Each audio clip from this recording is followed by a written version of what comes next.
There's a reason stories like this are not told at the mosque. We have Iman, a young Egyptian woman who suffered deeply at the hands of her Muslim family, all because she's a woman. From her first hijab to how they tricked her into going to Egypt and refused to let her leave until she got married. And then, the moment she finally got rid of her fear of hell, when her dad asked her something in her 20s, she saw the reality of this religion for what it was. If you think Islam is good to women, think again. Iman is about to open your eyes, and more people need to hear her story. Let's get into it.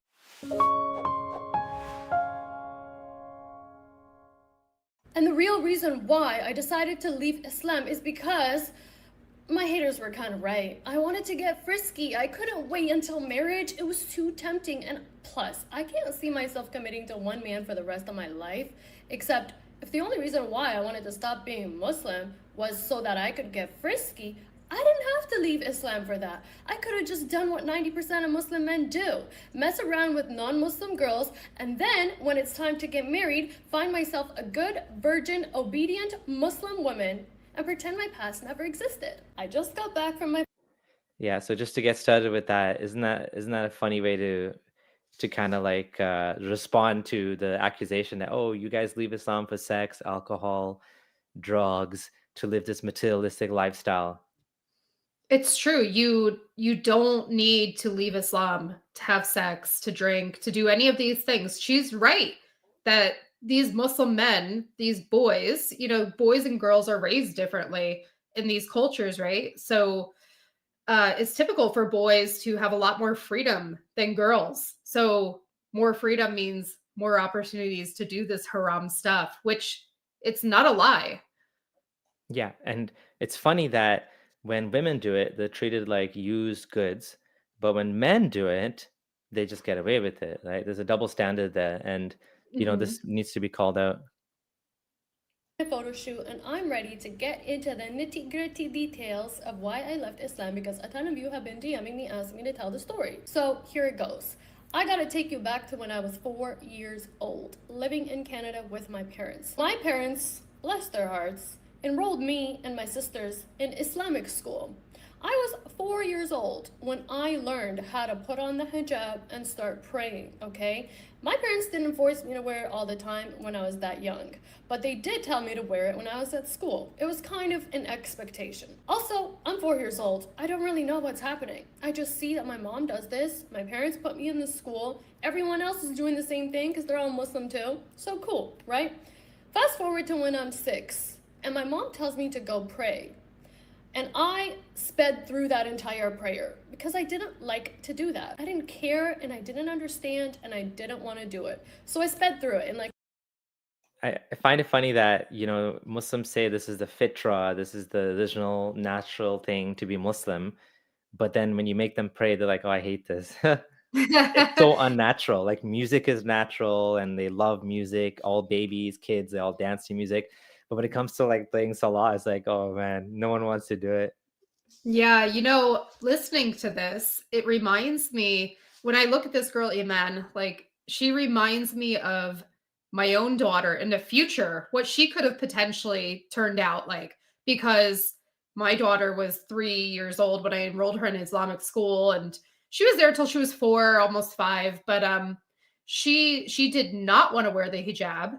You know this. I've talked about it a little bit on this channel. Like my daughter did not want to wear it. I have so many pictures of my daughter in school. All the other little girls are being obedient, wearing the hijab. Mine won't do it. She doesn't want to do it. Her head itches. She doesn't want to do this stuff. So I can only imagine what life would be like for my daughter if I forced her to continue doing, like, I didn't get as far as like forcing her to pray. She didn't grow up with it. She's still little. She's 7, but uh I kind of feel like this girl Iman could have been like my future daughter if I forced Islam on her. Yeah. 30 seconds. I was like, doing all the movements. I came back. I was like, Mama, I prayed. She was like, no, you didn't. That was like 30 seconds. Go pray again.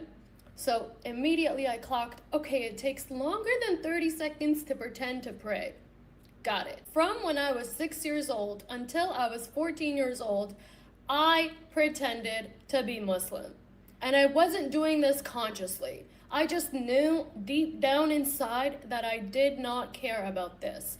But I came from a Muslim family. I went to Islamic school until I was in second grade. And after I switched over into public school, I went to Islamic school on Friday nights and Saturday mornings. Sometimes Sunday too. All right, so I was forced to pray, forced to learn Quran, forced to hear about these hadiths, forced to wear the hijab. I had no say, and I truly didn't even care because my parents' relationship was toxic. So what I cared about more was not pissing them off because the consequences of pissing them off was worse than pretending to be Muslim. It just goes to show you what really matters in life.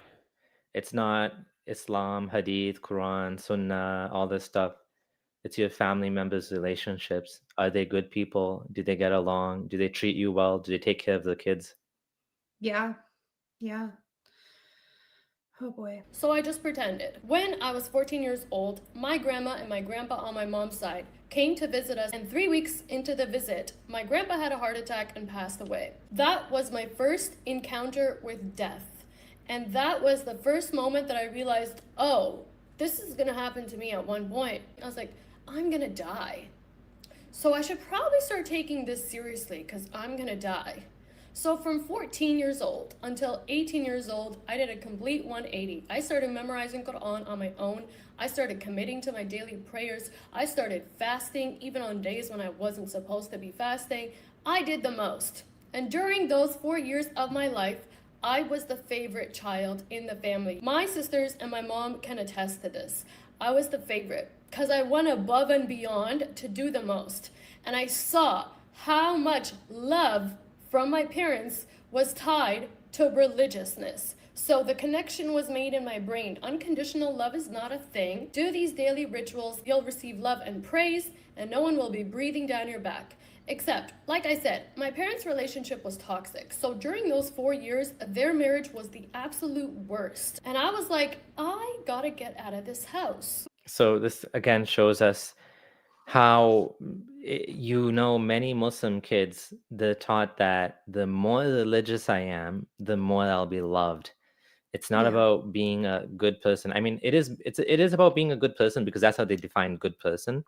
But they're defining good person more in terms of your relationship to God than necessarily you being a good person, right? Yeah, and I think this can be said in general about relationships in the Muslim community, whether you're born into it, whether you convert to it. A lot of these relationships are conditional based on you practicing, how much you practice, and yeah, that's a positive reinforcement. Oh, if I do all of these rituals and wear this and I do that and I'll get love. I'm not going to get love if I don't submit and obey my parents in this way, Yeah. And that's why right? the And religion keeps. Go ahead.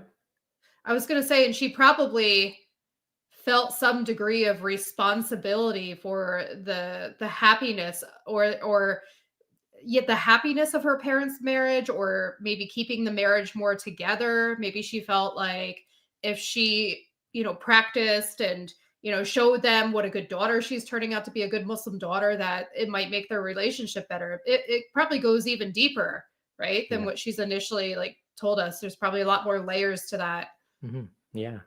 Yeah, I can imagine this is what keeps the religion going too. It's this sort of cultural slash parental enforcement of the practices. I'm in high school. My parents have a toxic relationship. I'm doing my best to be a good Muslim, but still, I wasn't allowed to do most things. I wasn't allowed to wear makeup. I wasn't allowed to shop for most normal clothes. I had to wear long clothes that covered my butt and my arms. I had to wear the hijab. I wasn't allowed to date. I wasn't allowed to go to the mall with my friends. I wasn't allowed to go to the movies. I wasn't allowed to watch most TV shows. I wasn't barely allowed to do anything. We're just gonna call it out here that all of this is because she's a woman, a young woman.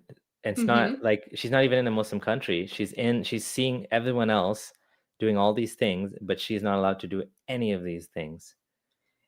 And This was like to be a woman in Islam. And just an observation here, I think she's absolutely gorgeous, by the way. Also, her hair, like there's different curl types, okay? I think she might be Egyptian. I'm not quite sure, but she kind of looks Egyptian. But anyways, her hair is like, if I'd have to say the curl type, it's like there's different types. There's like 4C, this not. She has those very like tight ringlets, like very very tight, and like wearing the hijab with curls like this is not good for your hair. That's another issue that many Muslim women have. You know, they wear the hijab from a young age, and they only know life with the hijab, and then they want to take it off, and they don't even know how to do their hair or style their hair or take care of their hair. Their hair was never a priority. So yeah, the hijab is not good for any hair, let alone like very curly hair like this. Yeah.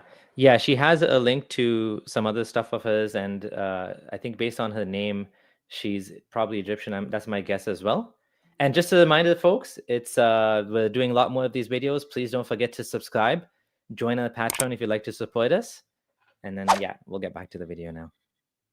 So, my social skills were severely lacking, and my dad kept on getting my mom pregnant. So, while they're having a toxic relationship, there's an intense amount of noise in the house because there's babies and toddlers, and my mom yelling, and my dad being mad that everybody's yelling while he's trying to take a nap. Living in this house during the time period where I was considered the favorite was the absolute most insufferable time period of my life because I wanted to be there to love my mom and to love my siblings, but I also was like, this sucks and I'm about to unalive myself and run away and never talk to these people again.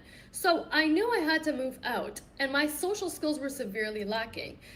I'm just gonna pause it for a second and talk about the whole having kids nonstop.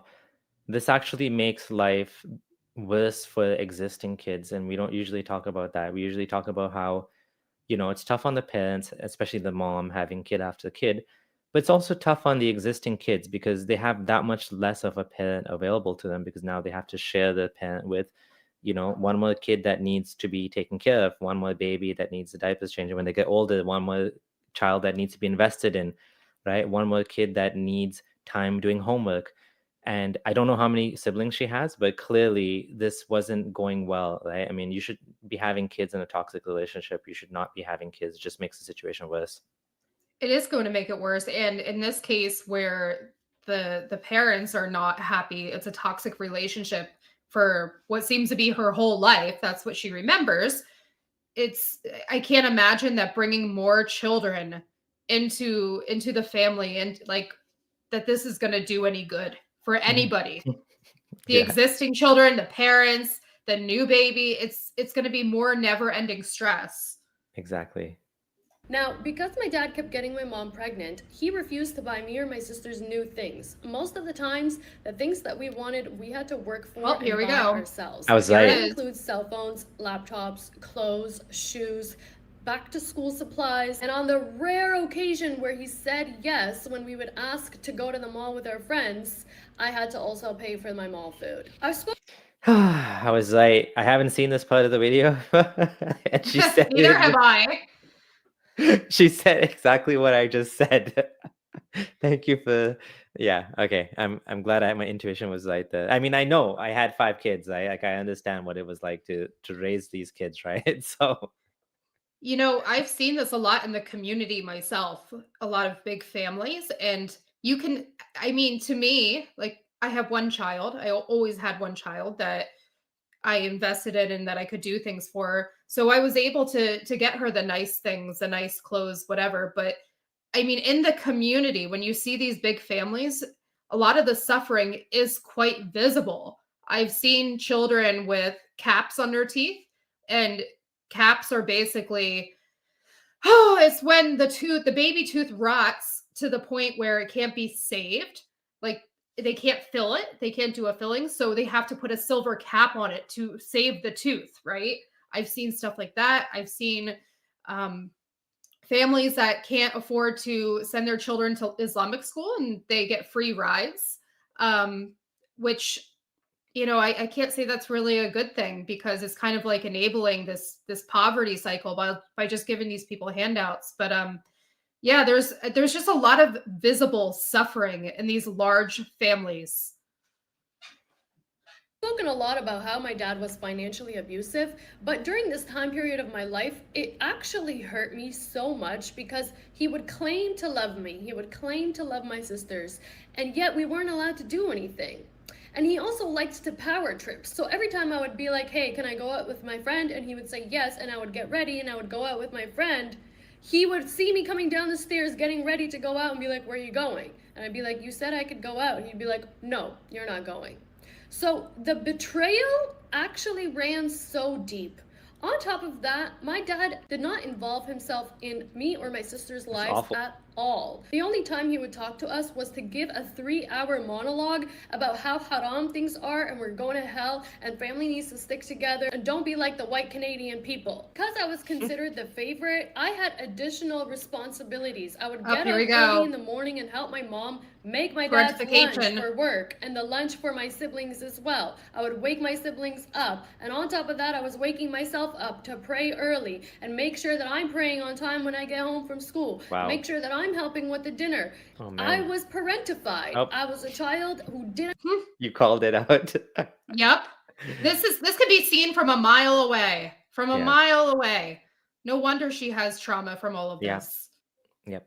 Have a childhood. I was a teenager who didn't have a teenage experience, and I was literally about to run away before I was like, okay, let me come up with a good plan though, because I don't want to be homeless. So I have an older sister. She's 1 year older than me. So my older sister gets accepted to university while I'm in my last year of high school. She goes to university in the city that we are still living in.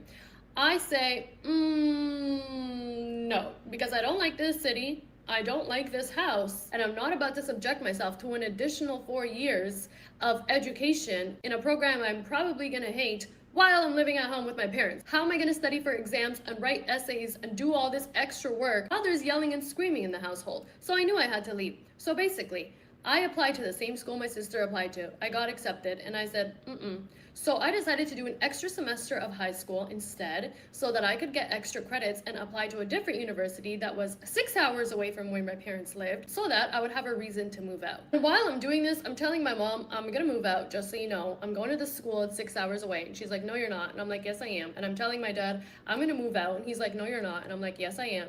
So anyways, I get accepted to the school. It's about time for me to move there. And I'm like, I'm going. And they're like, no. And I'm like, yes. And they're like, They're so, I'm sorry to say, deluded that they didn't realize she was about to run away.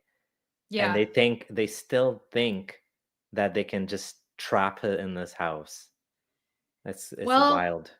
I guess that's what happens when you parentify your child to take care of all of your other kids and you don't Yeah. actually know what the hell is going on in your household or in your children's lives because you don't have enough time to spend with them and they probably don't even want to spend time with you to be honest Yeah. because you've been so awful to them.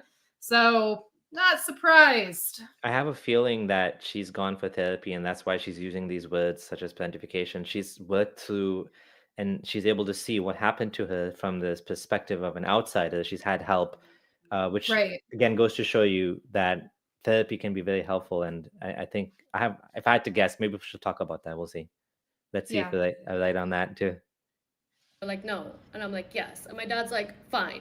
Find a Muslim landlord and get a Muslim roommate and I'll let you go. And I was like, oh my God, okay. So I go on Facebook, I join these Muslim student association groups and I look for a Muslim landlord and I find a Muslim roommate and I'm like, here you go, talk to these people. They're real, they exist. Let me get out of this house. Guys, this is actually true. This is actually how I was able to move out. This is crazy. So my parents drive me all the way to Ottawa. They help me move in my stuff and then they leave and I'm like, thank God I'm free.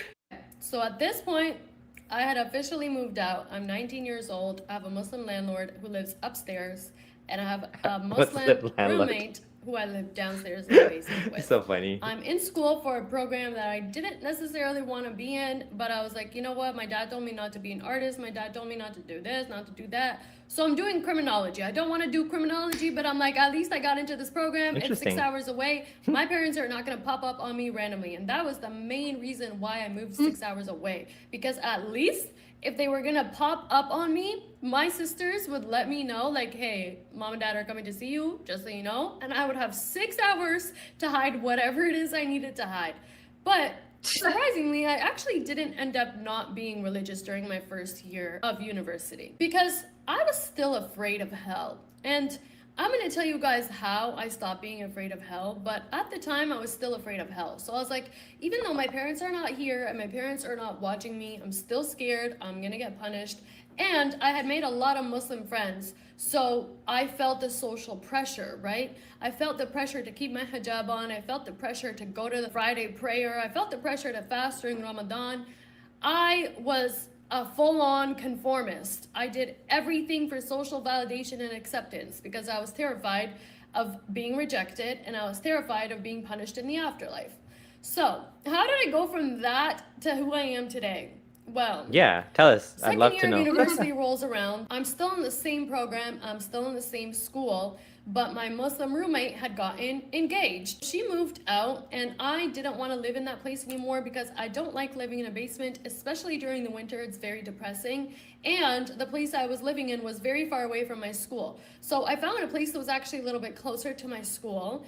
And I got a job at Zara, and I met this white girl who worked at Zara, and we moved in together at the beginning of my second year. This girl was pretty lucky in the sense that her parents pretty much furnished our apartment for us, and they bought That's her a nice. car too. We had a 2 bedroom Yeah. apartment. I was working a job. I started going back to school when the semester started, and she would invite guys over. She would drink with her friends. I was still minding my business. I was like, okay, that's cool, whatever. I'm just gonna be in my room hanging out.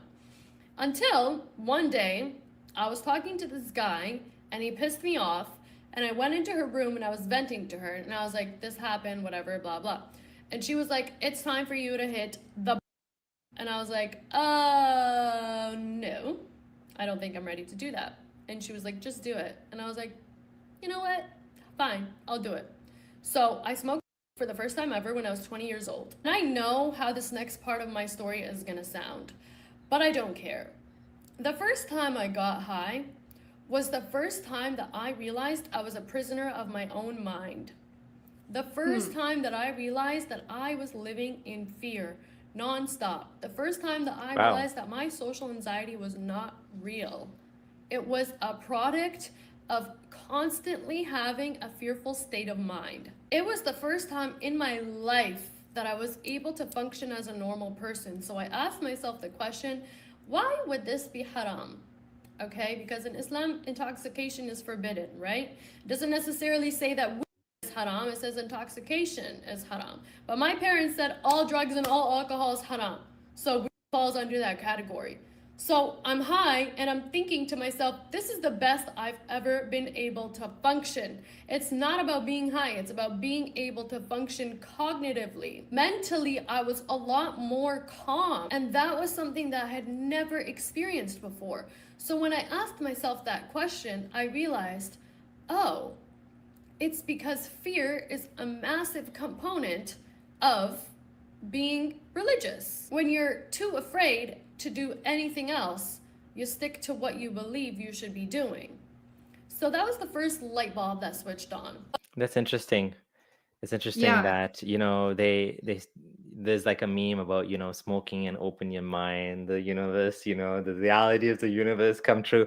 But like in her case, this actually helped her to see outside of the fear bubble that she was in. right. And obviously I'm not a huge fan of weed, have smoked it in the past or whatever, but it's on the spectrum of psychedelics, right? It's like on the low end of it. It's psychoactive.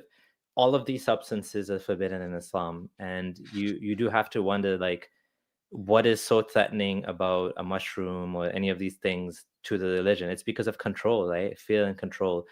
These substances take away that control away from the religious programming, which is why you don't find them as part of most organized religions, right? It's more considered like a freeing thing to do. Well, it is halal in the sense that if it's prescribed, right? If it's Yeah, medicinal, as a main, then yeah. then it becomes okay. Yeah, that's kind of like the arbitrary line they draw sometimes, where if you're using it as a pain sort of thing, then some doctors would allow it, and they'd probably say get the one that's the least psychoactive of all, or something. I'm guessing, I don't know, but yeah, that's a silly kind of tangent there that you can just pick pick and choose the things, even maybe even alcohol. I don't know. I'm not sure about that one. Yeah. But my roommate that I lived with, because she had parents that spoiled her, realized that she didn't actually like working to pay rent. And her parents didn't want to pay her rent. So they said, if you want to leave, we'll come take everything, we'll pick you up, and you can move back home. And that's exactly what she did, except she did that in the middle of our second semester. So I was forced to get another job and work full time in order to pay the rent for our 2-bedroom apartment. And as a result, I started skipping a lot of classes. So I pretty much failed every single one of my classes in my second. Just goes to show you that without like family support, like and having to live on your own, and all of this happened because the family was so toxic. She could have stayed at home, did her university, and That's then left. true. Yeah, That's true. And she didn't fail because she's not intelligent or or she lazy. can't or lazy or anything. She look at the amount of responsibility she had at Yeah. her age. She was what, 20 years old at the time? Hmm. So, I mean, who could handle that? Yeah. You know, especially when you're still becoming acclimated to that type of life. Like university is a lot different than high school. University is a full-time job in itself. It is a full-time. Yep, Yeah. yep. Semester of my second year. And I told my parents, I'm dropping out of this program. I'm moving back home at the end of the semester. My mom was beyond happy that I told her this news. So she comes to pick me up with one of my sisters at the end of the semester. Do you realize how screwed up that is? She's beyond Yeah, happy she's dropping out. yeah. Like, what the heck? It's like Because she these wants her parents. to do she wants for her what she has for herself. Get married, stay home, have a bunch of kids. Don't worry about going to school. Don't worry about financial independence. Don't worry about higher thought. None of that. No, no, no. Just come back and maybe she has more kids at this point too. Come back and help me with these kids. Come back and make breakfast for your dad. I need a break. And mind you, at this point, I'm smoking pretty consistently, okay? And even though I had gone above and beyond to make sure that all my paraphernalia was packed up in taped up boxes that my mom would not open, I forgot to close a box that had a bunch of my extra makeup and stuff in it, and there was a pack of papers in there. So my mom loves makeup and whatever, so she was going through all my stuff. She found the pack of papers. She's like, "What's this?" I'm like, "I don't know. It's my roommate's. It's not mine. I don't know. Whatever." She's like, "You don't think I know what this is?" And I'm like, "Wait a minute. How do you know what that is? Unless, you know." But she never brought it up again after that. I don't know if she told my dad. I don't know what the story is, but I know that she found out that I smoked Mommy at has that a point in secret. time, but nothing happened. Okay, I moved back home. She was happy to have me back home. But the year that I moved back home, because I was there for 1 year before I left again, I was literally gonna unalive myself because I was like, wait, this is a lot worse than I remember it being. Like, how did I survive for 19 years in this house? And it was even worse because there had been a little bit of distance created between me and my siblings because I was not there for 2 years. Like, I would visit and stuff, but I didn't live there for 2 years. So our relationships were a little bit different. And to be honest, they picked on me a lot. And because I hadn't been living with them, I didn't know how to respond to that, even though I grew up in that environment, right? So I got very depressed. I got very lonely. And I decided to just buy edibles, and I started taking edibles at home. And then my parents were like, "What are you doing? Are you going back to school? Are you gonna get a job? Whatever." And I was like, "Okay, fine, I'll go back to school." So I found a college in the city we were living in. This is a different city, by the way, because when I had moved to Ottawa, my parents bought another house in another city and they moved everybody there. And I didn't like that city. It was even worse than the city we used to live in before. But the house was bigger, so I was like, okay, we have more space, whatever. Let me live here, even though I didn't like the city. But I was like, I don't have a job, I don't have money. I'm gonna have to go to the school in the city in order to have a place to live. So I went back to school for graphic design. And I actually liked that program, except 6 weeks into this program, the entire Ontario College Board went on strike. And I was like, dude, I just finally got into a program that I actually like, and now all the professors are gonna go on strike, and they went on strike for 5 weeks. So I was at home for 5 weeks again, being like, damn, I'm actually gonna. At this point, I was still a hijabi. I was still pretending to pray. I was still pretending to fast. But even during Ramadan, like, I had a job and I would eat when I was at work. And I would come back and be like, I'm so hungry. Where's the food? Because I didn't care. I did not care. All right? I do this program, and the summer after my first year, my mom decides to take me and my younger sister to Egypt. Why? You were right. It is Oh, Egypt. yeah, she So my gave me Egyptian vibes, Yeah. and the way I guess I mean, I knew, an Egyptian woman that spelled her name the same way, Iman. Yeah. So but she just gives me, like, Egyptian vibes, Mm-hmm. but she's very mom pretty. Yeah. decided to take me and my younger sister to Egypt. My younger sister was going through it. I'm not going to go into the details because it's none of my business. But my mom thought that a trip to Egypt would help me and her get closer to God, right? Because that's what Muslim parents do. When they see you getting too far away from God, they're like, time to take you back to the motherland. You need to get closer to God. What they really mean by that is, let's find you a husband. Yeah, that was the I plan. knew it. The plan was to get me and my sister married because we were troublemakers and we were far from God and we were uncontrollable and our parents didn't want to deal with us anymore. Except I didn't find this out until 3 weeks into me being in Egypt, and I was like, Mama, when are we leaving to go back to Canada? Because it's July and it's 40 degrees Celsius and I hate it here. And she's like, you're not leaving. And I was like, excuse me, what? She's like, yeah, you're gonna get married and you're gonna stay here for at least 6 months. And I was like, what? And that was the beginning of the turmoil in me and my mom's relationships. We are at a much better point now than we were during that time period. But I was literally ready to fight my mom. And at one point, I did. I fought her, and she fought me. And we were on a balcony, and one of us almost died. I tried to run away in Egypt, and I did, and my sister did also, but she Yikes. went back, and I was like, Mom, I'm not doing this. I'm not gonna get married to some random guy that I don't know just so you can get rid of me, especially when I know that that dude just wants to get married to me because I'm Canadian and he doesn't actually care about me, and my dad is Egyptian and he was raised in Egypt, so I'm just gonna end up marrying the exact same man as my dad, who I despise because he's financially abusive and a narcissist. So, no, I'm not doing this. Yikes. And once I ran away, my mom's sisters and her mom also were like, dude, you're being a little crazy. This is your daughter. You're gonna have to chill out. You're gonna have to let her go back to Canada. So basically, my dad agreed that I could go back to Canada if I would come up with the money for the plane ticket Oh by my myself, which is goodness. like, how, dude? You know, it's so Wow. crazy that she had to run away in Egypt. I've lived in Egypt, and I'm just gonna say that place has some sketch areas. There's some sketch people. There's like, if I was her, I mean, imagine how bad it was. Like, you're leaving, like, that place isn't safe.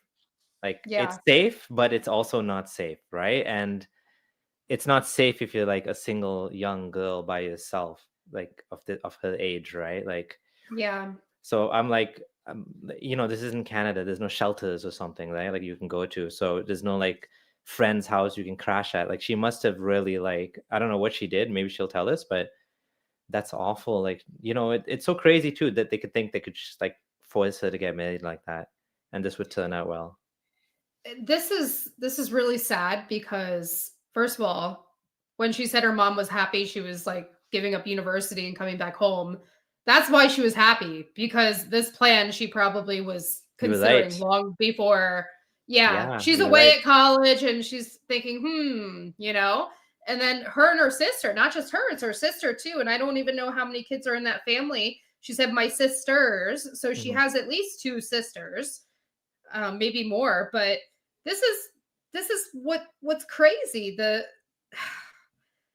These Yeah, Muslim families have a lot of kids. They can't afford them.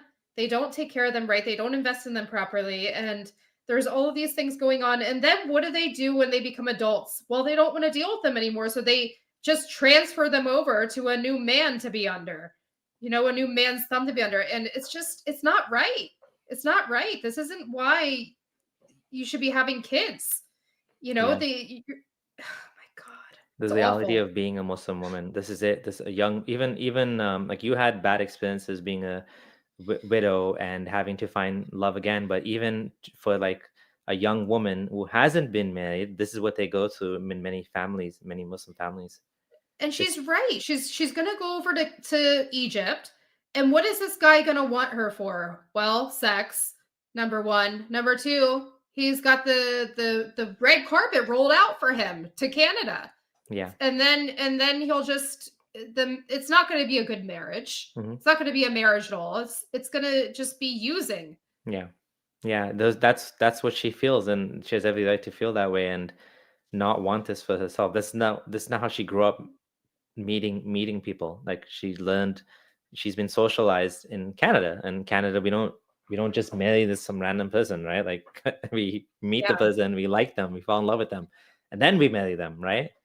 So yeah, it's all backwards to her, and yeah, it makes sense. I mean, she's probably right on most of these things. So yeah. I'm living in this country without a job, without money, because I thought I was going to be here just for 3 weeks. So I quit my job. I spent all my money. And now you're telling me I have to fly myself back or get married? The condition that my dad had that I would be able to go back to Canada is that I have to live with my uncle.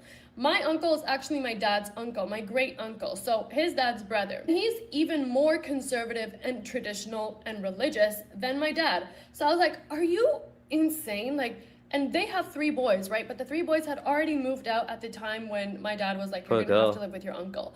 So I'm like, oh my God, I know how he treated his 3 boys. And I was like, holy, I'm not about to do this. But I had no choice. I had to agree and say yes, that I would agree to live with my uncle so that I would be able to leave Egypt and go back to Canada. There was absolutely no way that I was gonna let myself get married to some random Egyptian guy because my parents were mad that I was smoking and they didn't want me to be That's the non-religious. At reason. this point, I started to really despise Islam.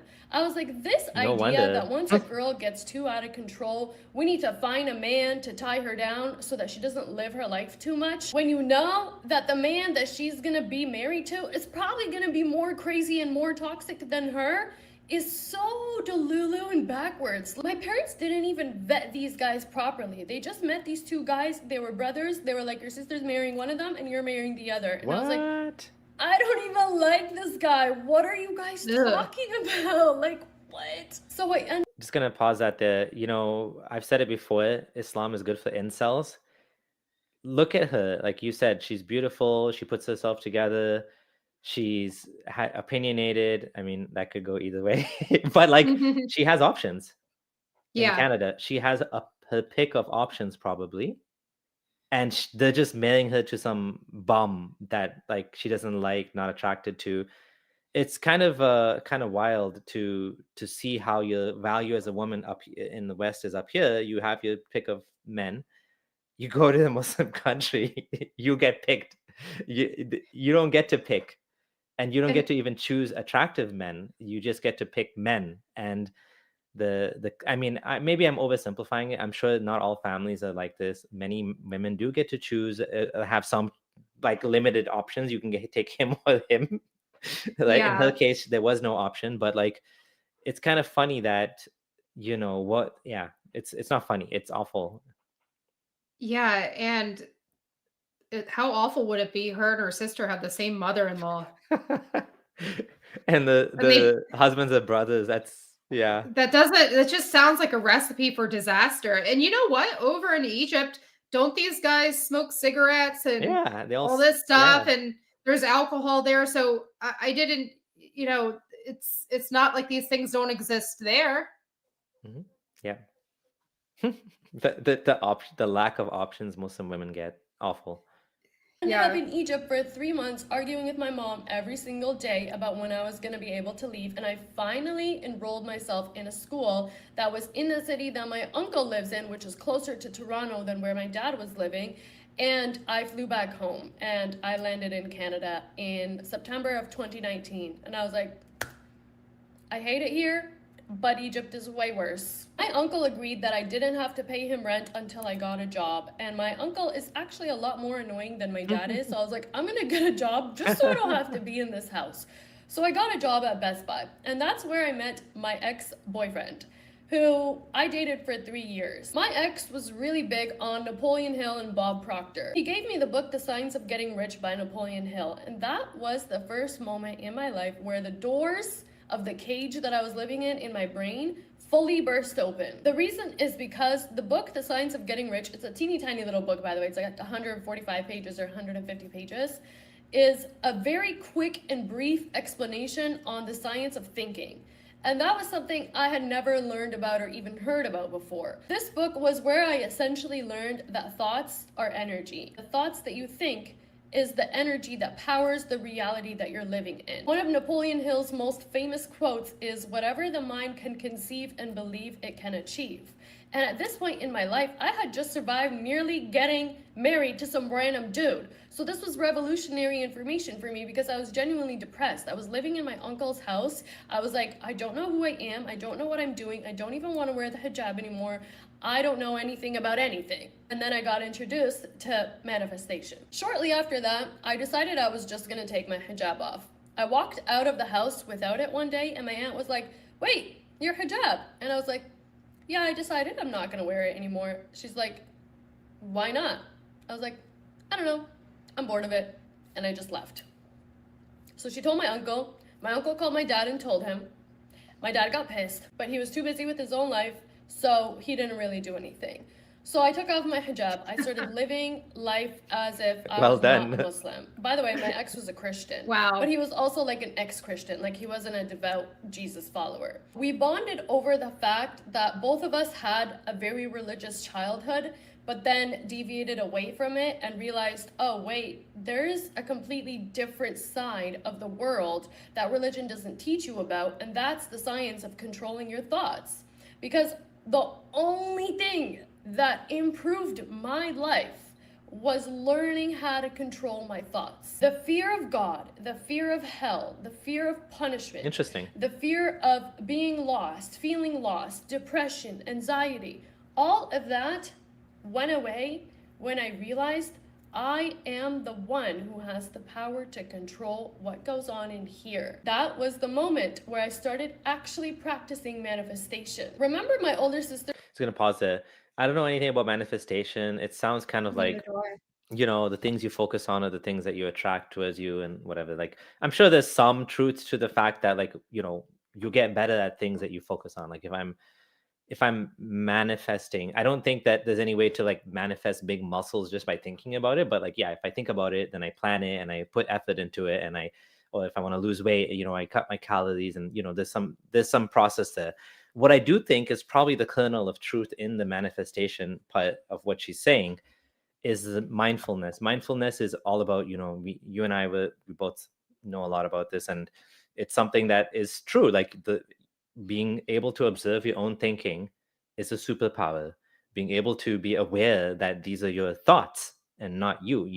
It's like you can have more awareness of why you're feeling a certain way. You start to think about your thinking, and of it's a higher level of existence, because you're not just being controlled by your emotions, like going up and down and angry, I'm upset, and this, and you still have feelings. It's not like you don't have feelings, but you're able to rise above them, right? Right. That I told you about, at this point, I had taken off my hijab before she did. And she was mad that nobody said anything to me about it.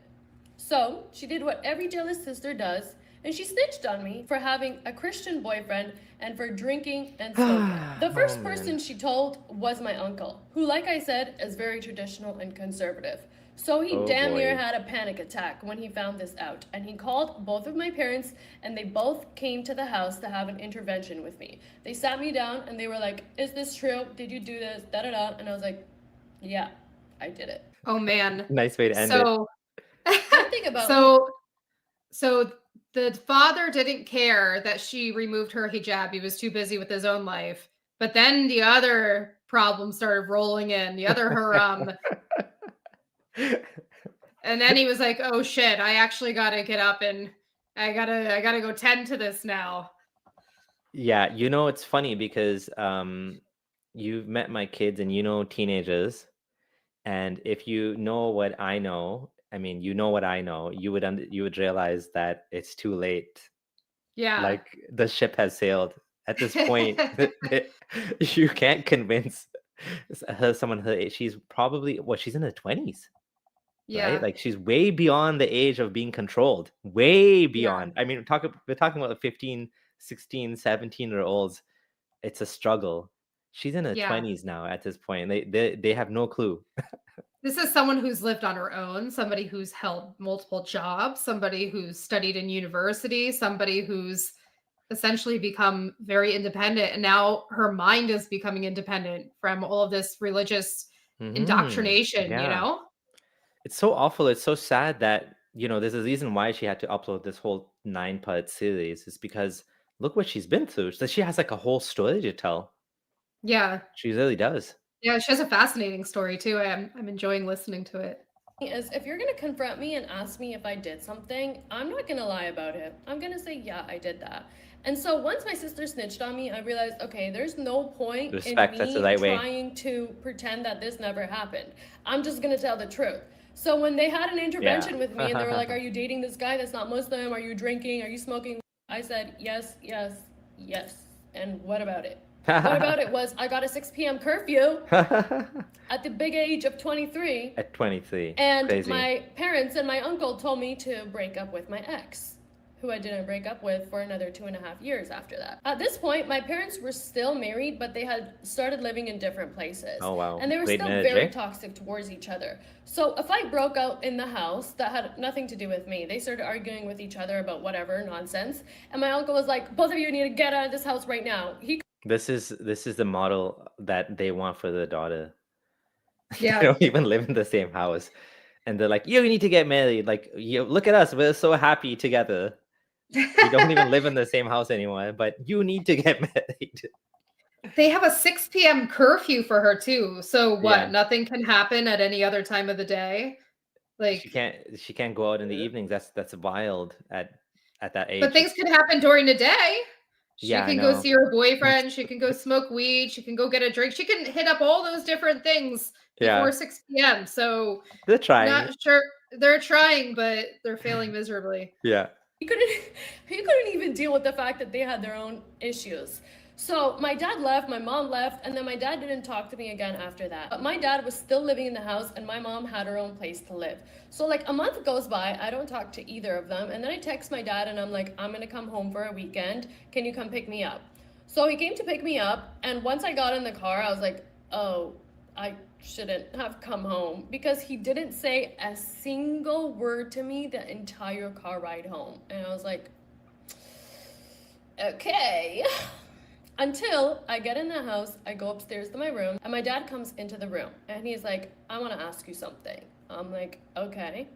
This man starts interrogating me about my virginity. He straight up asks me if I slept with my ex, who was my boyfriend at the time. This is her dad. And I said, I'm not telling you that. Oh my goodness. And he said, did you sleep with them? Oh my and I'm goodness. like, I'm not telling you that. I can't imagine like having a conversation like this with a grown daughter.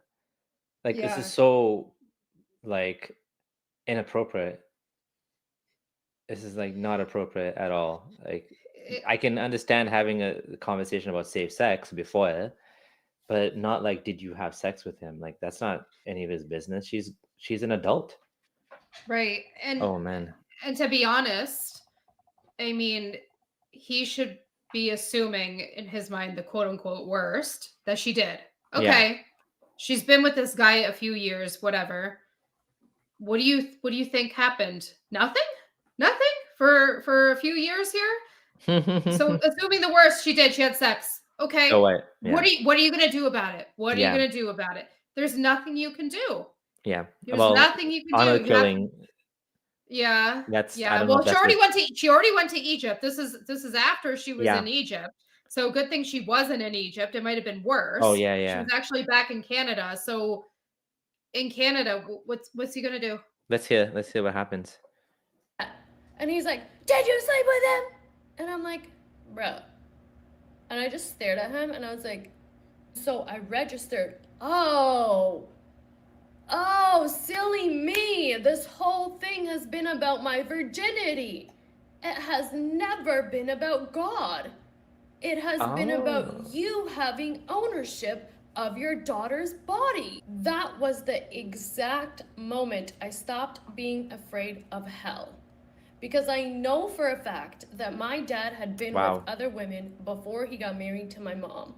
So I was like, how dare you manipulate me for all these years, making me think this is about God, this is about the afterlife, this is about da da da da da, when it's just about my body. This realization genuinely destroyed any hope I had in religion at all. You can blame my dad for this and say, oh, that's just your dad, it's not supposed to be like that, da da da da da.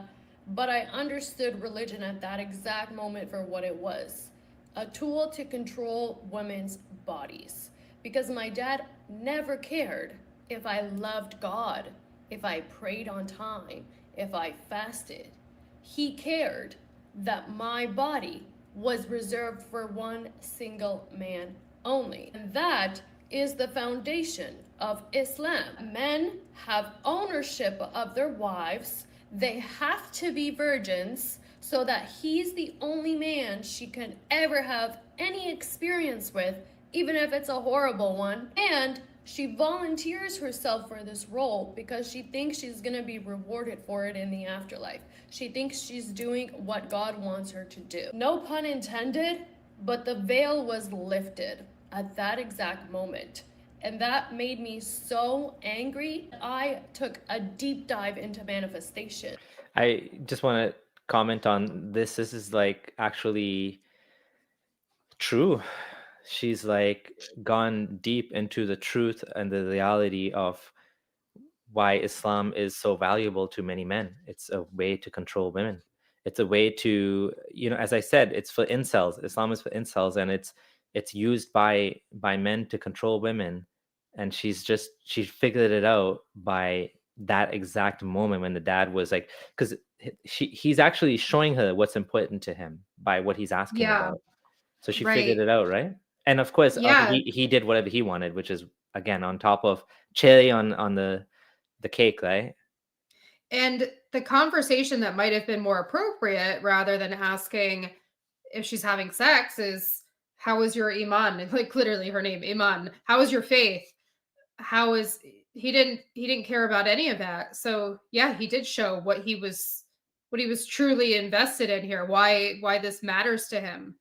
But that's how it is though, right? These girls are raised to stay away from, they're told to stay away from boys their whole life. And she said earlier that she didn't have like the best social skills. She had to acquire a lot of social skills because of the way that she lived. But yeah, it's just, you grow up, stay away from boys, you cover, don't talk to boys, you know, keep your But virginity, then don't but talk to then boys. get married and have sex with this man you don't even know. Yeah, yeah, It's kind of crazy, right? yeah. Because I was like, this is the only piece of information that I did not know about the world. And now that I have this knowledge that religion is just a tool to control women's bodies, I'm gonna educate myself on what it actually means to manifest. So I read a bunch of manifestation books, a bunch of Napoleon Hill books. I read The Law of Success, which is over 600 pages in the summer of 2021. And I was like, bet. The fear that Muslim girls grow up with, that if someone touches them, they're dirty and impure and doomed to hell for eternity, is not the same fear that Muslim men carry in their hearts. Okay, because like I said, a majority of them are sleeping with non-Muslim women. They don't care. They just It's care that true. they have ownership of a woman who's never been Mm-hmm. touched by a man Yeah. before, even when they're a man who has touched lots of women Mm-hmm. before. Or a man that has watched a lot of porn, which many Muslims would consider zina, Yeah. right? Zina with the eyes. I think we're gonna stop there. If you want to check out her rest of her story, it's Iman Get a Life on TikTok. What an amazing story! What an amazing woman! What she's been through, and I hope that she succeeds with her new music career and everything that she wants to do in life. This story needs to get out. We need people to hear just how bad it is being a Muslim woman, having to grow up not having the same freedoms and abilities that Muslim boys get. It's just awful. Would you like to add anything to that? Yeah, I was just thinking, listening to her story, how really at any given moment, any given day, there are so many other women like her out there who are suffering in some sort of way, right? So that's why her story also needs to be spread far and wide, and people need to listen to what she has to say about her journey out of Islam. She's very man, she's a strong woman, especially the way she stands up to her dad. Yeah. He sounds like a scary person, but she's like, "Nope, don't care." So I really like her a lot. I think she's a great storyteller too. Yeah, So absolutely.